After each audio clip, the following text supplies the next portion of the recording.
নমস্কার বন্ধুরা, দীপালি ভিলেজ ফুডে আপনাদের সবাইকে স্বাগত। আজকে বাবার বাড়িতে এসেছি।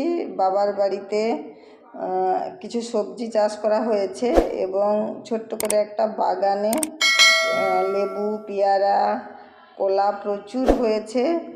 তাই আমরা মা, আমি, বৌদি তিনজন মিলে লেবু আর প্রচুর পাতিলেবু হয়েছে, এই গরমে লেবু তুলছি এবং পুঁই শাক, ঢেঁড়স, পেঁপে এগুলো সব তোলা হচ্ছে। দেখুন লেবুগুলো কত বড় বড় হয়েছে এবং ওই লেবুটা হচ্ছে গন্ধরাজ লেবু। ওটা খাওয়ার থেকে ওর গন্ধটা এত সুন্দর।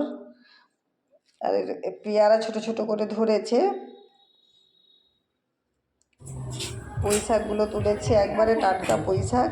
পুঁই শাকগুলো দেখুন কত নরম, একবারে বেশি বড় হয়নি, ছোট ছোট। আর বাড়িটা তখন রং করা ছিল না, এখন দেখুন পুরোটা রং করা হয়ে গেছে এবং অনুষ্ঠান ও গৃহপ্রবেশ অনেক দিন আগে, মাস দুয়েক আগে হয়েছে। কেমন হয়েছে বাড়িটা আপনারা কিন্তু বলবেন এবং কালারটা ভালো হয়েছে কিনা সেটাও জানাবেন। আর এটা হচ্ছে বাড়ির সামনে একটা বাদাম গাছ লাগানো হয়েছে। দেখুন কত বড় বড় বাদাম গাছ হয়ে গেছে, আর কিছুদিন পরে তোলা হবে। দেখছেন বাদাম গাছগুলো এত সুন্দর হয়েছে।